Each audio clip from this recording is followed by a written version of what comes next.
మకరం వారికి కనుక చూసుకున్నట్లయితే ప్రస్తుతం మీకు ధనస్థానంలో రాహుతో పాటు బుధుడు ఉంటూ ఆ యొక్క బుధుడు 11వ తేదీకి 3వ స్థానంలోకి మారుతూ 3వ స్థానంలో శనితో పాటు కుజుడు కూడా దీంట్లోకి మారుతూ ఈ యొక్క ఏప్రిల్ 14 వరకు కూడా మనకి రవి కుజ శని 3లో ఉంటూ ఈ ఏప్రిల్ 14 నుంచి రవి మారుతున్నాడు 4వ స్థానంలోకి. ఇక శుక్రుడు 4లో ఉంటూ 19వ తేదీకి పంచమంలోకి మారడము, అది తన ఓన్ హౌస్లోకి వెళ్ళడం మంచిది. 6వ స్థానంలో గురువు, 8వ స్థానంలో కేతు ఉన్నాడు. ఈ యొక్క గ్రహస్థితిని అనుసరించి ఎలా ఉండబోతుంది చూసుకున్నట్లయితే కొంచెం ధైర్యము సాహసము కొంత పెరుగుతాయి. ఈ లగ్నాధిపతి ఎప్పుడైతే పాపగ్రహాలతో 3వ స్థానంలో పరాక్రమ స్థానంలో ఉన్నాడో, కాకపోతే అన్నదమ్ములతోని అక్క చెల్లెళ్ళతోని కొంతమందితో మీరు ఏదైనా మాట్లాడేటప్పుడు కమ్యూనికేట్ చేసేటప్పుడు కాస్త జాగ్రత్తగా ఉండండి. ఏదైనా అగ్రిమెంట్స్ రాసుకునేటప్పుడు కూడా 3లో ఉండే పాపగ్రహాల యొక్క ప్రభావం దీనివల్ల ఉంటుంది. కాస్త ప్రదేశం కూడా మారుతారు. అయితే మీరు ఆన్లైన్లో చేసేటువంటి వ్యాపారాలు ఏవైతే ఉంటాయో సాఫ్ట్వేర్ రిలేటెడ్ సంబంధించిన వాటి మూలంగా ధనయోగాలు, కొన్ని రీసెర్చెస్ మూలంగా కూడా ధనయోగాలు ఉంటాయి. అయితే ఇక్కడ గమనించినట్లయితే గృహం కోసం, ఒక గృహ నిర్మాణం కోసము, ఒక వాహనం కోసం ఎప్పటి నుంచో చేస్తున్నటువంటి ప్రయత్నం ఈ నెల మీకు సమకూరేటువంటి ఛాన్సెస్ ఎక్కువగా కనిపిస్తున్నాయి. అదేవిధంగా కొంతమంది గవర్నమెంట్ జాబ్స్ చేస్తూ గవర్నమెంట్ క్వార్టర్స్ కోసం ట్రై చేస్తూ ఉంటారు. అటువంటి విషయాల్లో అనుకూలంగా ఉంది. గురువులతో అనవసరమైన శత్రుత్వాలు పెట్టుకోకండి. 6వ స్థానంలో గురువు ఉన్నాడు. గురువు యొక్క రాశిలో ఇది ఉంది కాబట్టి గైడింగ్ చేసే వారితోని, కన్సల్టెన్సీ సెంటర్స్ వారితోని, గురువులతోని కొంత శత్రుత్వాలు పెరగనున్నాయి. అయితే సంతానం కోసం ప్రయత్నం చేసేటువంటి వారికి 19వ తేదీ నుంచి పంచమ స్థానంలో శుక్రుడు వెళ్తాడు కాబట్టి అక్కడి నుంచి చాలా అనుకూలంగా ఉంది.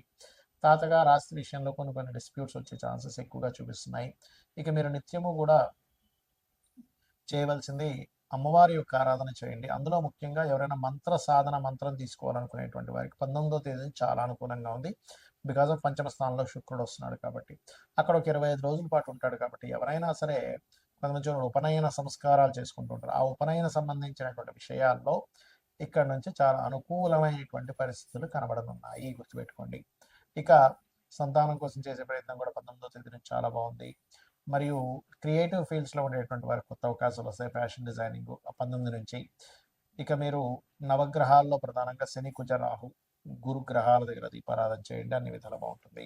మరి ఈ మనం చూస్తూ ఉన్నాం గతంలో ఒక 5-6 నెలల క్రితమే ఈ వార్ రిలేటెడ్, పోయిన సంవత్సరం చెప్పుకున్నాం ఈ వార్ రిలేటెడ్ సంబంధించిన పెరుగుతూ ఉంటాయని. చాలా మంది అడుగుతుంది ఏంటంటే ఈ వార్ రిలేటెడ్ సంబంధించిన వాటి మూలంగా ఫ్యూచర్లో ఇంకా ఎలా అవ్వనుంది అని చాలా మంది నాకు ఫోన్ చేసి అడుగుతూ ఉన్నారు. ఎందుకంటే గతంలో మనం ప్రిడిక్ట్ చేశాం కాబట్టి దాని గురించి చాలా మంది అడగడం జరుగుతుంది. ఏమంటే ఈ వారు 10-15 రోజులు ఆగిపోతుందా, లేకపోతే నెలల తరబడి వెళ్తుందా అనేటువంటిది. కాకపోతే ఇక్కడ విషయం ఏంటంటే ఇది ఇంత తొందరగా ఆగదు. కారణం ఏమిటి, దీనికి శాస్త్రంలో ఏమైనా పర్టికులర్గా కొన్ని ఉన్నాయా అంటే ఖచ్చితంగా సూత్రాలు ఉన్నాయి శాస్త్రంలో. మనం గతంలో కూడా చెప్పుకున్నాం, గురువు 3 రాసులు మారాడు పోయిన సంవత్సరం కూడా, ఈ సంవత్సరం కూడా మారుతున్నాడు అని. ఏ రాసులు మారాడు పోయిన సంవత్సరం అంటే వృషభంలోని, మిథునంలోని, కర్కాటకంలోకి మారాడు. అందుకే యుద్ధ సంబంధించింది ప్రారంభమైంది, ఇంకా మనకి ఉగాది కొత్త సంవత్సరం రాకముందే. అదేవిధంగా అప్పుడు మనం చెప్పుకున్నాం గోల్డ్ రేటు, ముఖ్యంగా సిల్వర్ రేటు విపరీతంగా పెరుగుతుందని. అదే రకంగా మనకి వీడియోలు కూడా ఉన్నాయి.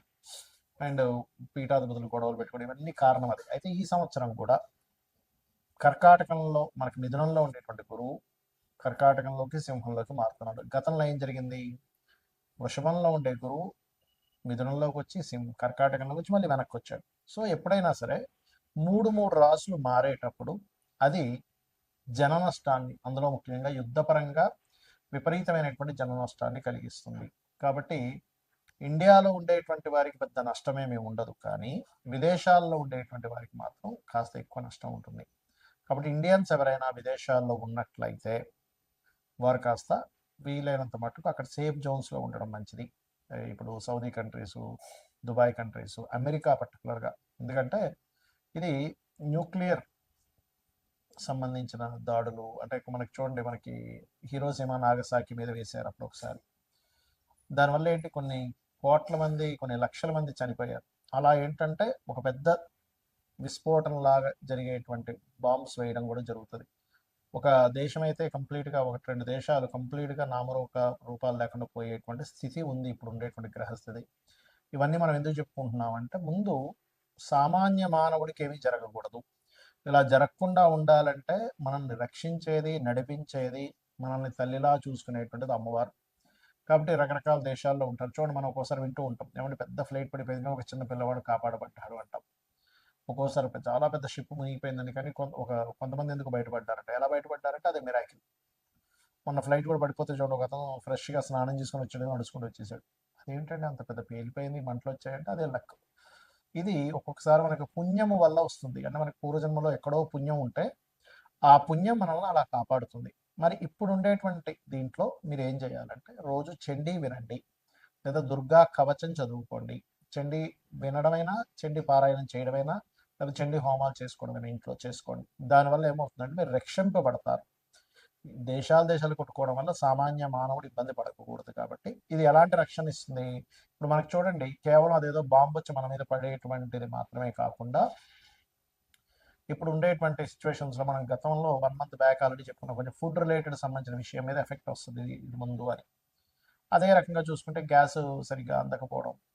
ఇప్పుడు నార్మల్గా ఎవరైతే వీళ్ళు కమర్షియల్ కాకుండా నాన్ కమర్షియల్ వాళ్ళకి వచ్చేస్తున్నాయి గ్యాసెస్, కానీ కమర్షియల్ వాళ్ళకి రావట్లే.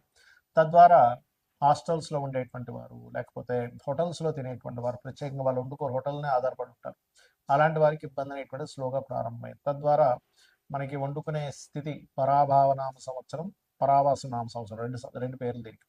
పరాభావము అంటే పరాభవం చెందడం, కొన్ని దేశాలు యుద్ధంలో ఓడిపోవడం జరుగుతుంటుంది. పరావసు వల్ల ఏమిటి అంటే మనం పూర్వంలో ఎటువంటివైతే పద్ధతులు పాటించాము అటువంటివన్నీ కూడా వస్తూ ఉంటాయి. అంటే పూర్వ పద్ధతులు రావడము, కొన్ని దేశాలు ఓడిపోవడము, కొన్ని దేశాలు ఇబ్బంది పడడం అనేటువంటిది ఉంది ఈ సంవత్సరము. దాంతోపాటు ఎప్పుడూ కనీ విని ఎరుగనట్టుగా 3 సార్లు మనకి పంచగ్రహ కూటమి కూడా వచ్చింది. అది కూడా మనం చెప్పుకున్నాం లాస్ట్ టైం. కాబట్టి నేను అనేది ఒకటే గుర్తుపెట్టుకోండి. ఇక్కడ మీరు ఎందుకంటే దేశాలు మిసైల్స్ వేసుకుని ఏమైనా సామాన్య మానవుడికి ఇబ్బంది కలగకుండా ఉండాలి కాబట్టి నవగ్రహాలలో కుజుడు, రాహువు, శని, గురువు ఈ 4 గ్రహాల దగ్గర దీపారాధన చేయండి. మీకు దగ్గరలో గోశాల ఏదైనా ఉంటే గోవులో సకల దేవతలు ఉంటారంటారు. కాబట్టి ఆ సకల దేవతల యొక్క ప్రభావం నీకు పాజిటివ్గా వాళ్ళ యొక్క అనుగ్రహం కావాలి కాబట్టి గోవులకి బెల్లము, అరటికాయలు, క్యారెట్స్, గ్రాసము, వీలైతే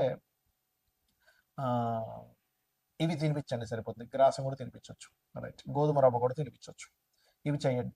ఇక్కడ మరొక విషయం ఏంటంటే మనం రాశి ఫలాలు చెప్పుకుంటున్నాం కదా, దీనికంటే ప్రధానంగా మీ పర్సనల్ చార్ట్ చూసుకోవాలి. అంటే మీ పర్సనల్ చార్ట్లో లగ్నం ఎలా ఉంది, లగ్నం వల్ల మీరు ఎంత ఎదగలేకపోతున్నారు, ఎందుకు ఇబ్బంది పడుతున్నారో తెలుస్తుంది. ధనస్థానాన్ని చూసుకుంటే మీ పర్సనల్ చార్ట్లో మీకు ధనము ఏ దేవతను ఆరాధించడం ద్వారా ధనం వస్తుంది, ఏ మార్గంలో వెళ్ళడం ద్వారా మీరు ఫైనాన్షియల్గా బాగా గ్రో అవుతారు, ఎప్పుడు ఎవరికి ధనం ఇవ్వచ్చు, ధనం విషయంలో ఎప్పుడు డేరింగ్ చేయొచ్చు, ఎప్పుడు జాగ్రత్తగా ఉంచుకోవాలి, ఎప్పుడు కొరత వస్తుంది అనే విషయం క్లారిటీ వస్తుంది. అదేవిధంగా అన్నదమ్ముల విషయం కావచ్చు, చదువు విషయం కావచ్చు, సంతానం విషయం కావచ్చు, వివాహం ఎప్పుడు చేసుకోవాలి, ఎప్పుడు చేసుకోకూడదు అనేటువంటిది, కెరియర్ పరంగా ఎటువంటి కెరియర్లో మీరు సెట్ అవుతారు, వ్యాపారాలు మీకు కలిసి వస్తాయా లేదా, విదేశాలకు వెళ్ళాలా, ఇక్కడే ఉండాలి, ఇలాంటి అనేకమైనటువంటి అంశాలు మీ పర్సనల్ చార్ట్లో ఉంటాయి. సరే, మీ పర్సనల్ చార్ట్ తెలియదు, అలాంటప్పుడు నిత్యము లలితా సహస్రనామాల యొక్క శ్రవణము పఠనము చేయండి. ఖచ్చితంగా మీకు బాగుంటుంది. శ్రీమాత్రే నమః.